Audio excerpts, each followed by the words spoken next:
Saat ini, I can tell you on authority saya dapat mengatakan dengan otoritas ilahi that any nation, any man of God, any woman of God that is serious about the power of God, this is the time you have to start fasting and praying.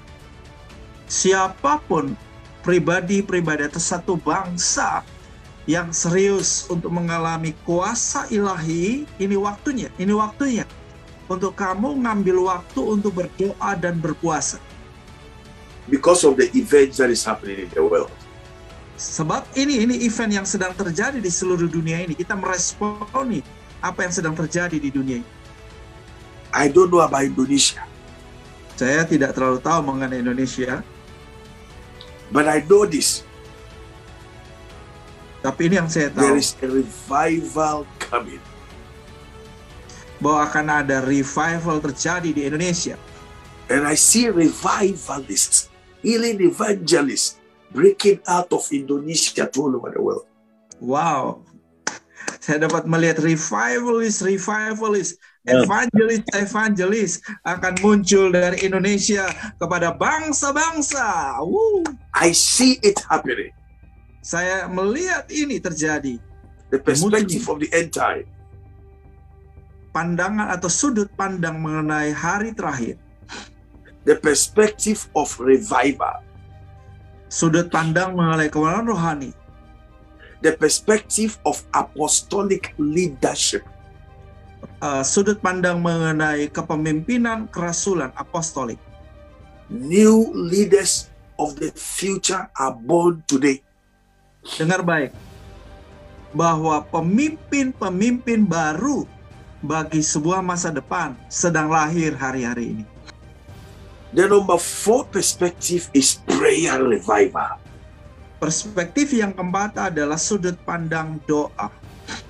In Acts 4:31, when the church came under persecution, under attack, that was what I call war for the church. Bible said they started praying.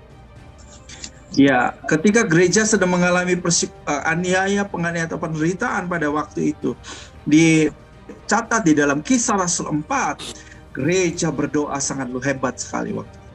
Bible said they prayed and the place began to shake. Dan pada waktu berdoa, kita menyatakan bahwa tempat di mana mereka berdoa itu goncang.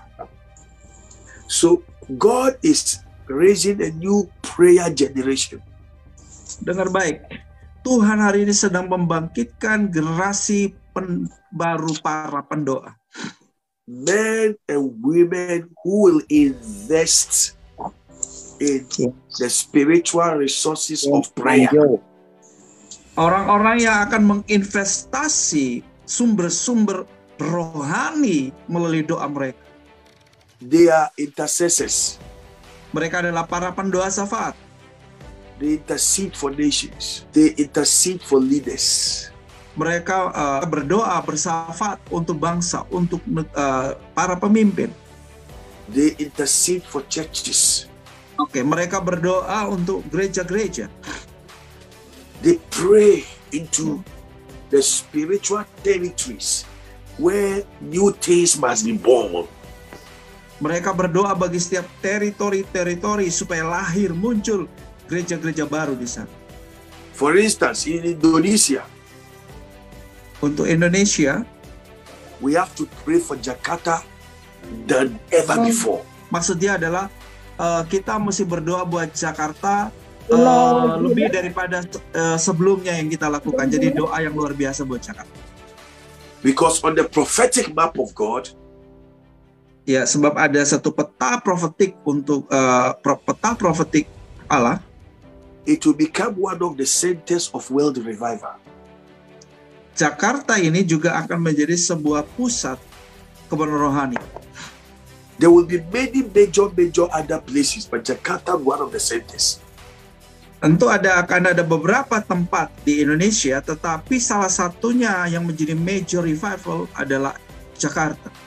So God will raise prayer intercessors. Jadi di hari-hari itu lagi membangkitkan para pendoa. People that will not only pray for a new car or a new house.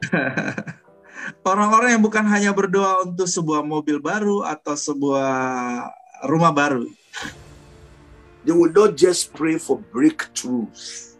Mereka bukan hanya berdoa buat sebuah terobosan. But when you check their prayer list, dan ketika saudara mengecek daftar doa mereka, they are praying for Semarang. Mereka berdoa buat kota Semarang. They are praying for Bali. Mereka berdoa untuk Bali. They are praying for Hong Kong. Mereka berdoa untuk Hong Kong. They are praying for Malaysia. Mereka berdoa untuk Malaysia. They are praying for Australia. Mereka berdoa buat Australia. This is how apostolic leaders are born. Dari sini kita melihat bagaimana kepemimpinan apostolik itu muncul. The war between Russia and Ukraine. Perang antara Rusia dan Ukraina is the failure of intercessors. Is the failure of intercessor, ya. Yes. Ini juga terjadi karena menurut Pak James adalah kegagalan daripada para pendoa syafaat. Who is praying for Putin? Siapa yang berdoa buat Putin? Putin can wake up tomorrow and say, I quit the war, and that is the end of the war. Putin bisa saja berkata, aku sudah tidak mau perang lagi. But who is praying for him? Tapi siapa yang mendoakan Putin? When revival is about to come, ketika revival itu datang, God raises prayer intercessors. Revival itu datang didahului dengan Tuhan membangkitkan para pendoa syafaat. Their prayer point is different. Cara doa mereka itu berbeda. Their prayer list is different. Daftar doa mereka juga beda. They are not praying for a new house, a new car, money. No. Mereka bukan berdoa untuk hal seperti tadi, ya.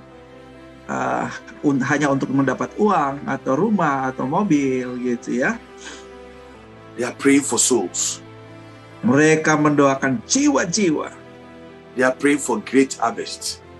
Mereka berdoa untuk penuaian besar. They pray for apostolic leaders.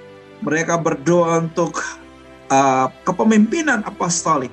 They pray for government. Mereka berdoa buat pemerintah.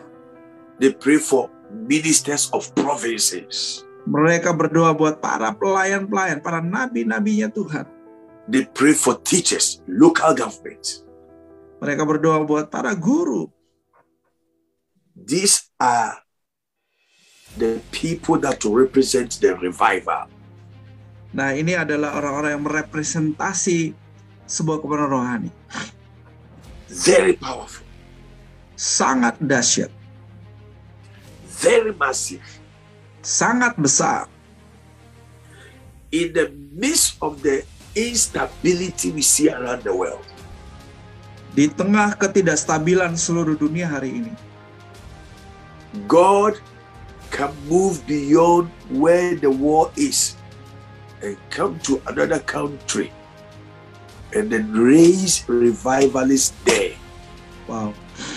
Tuhan dapat bekerja melampaui apa yang sedang terjadi saat ini kepada sebuah negara lain, negara tertentu, untuk membangkitkan revivalist di sana.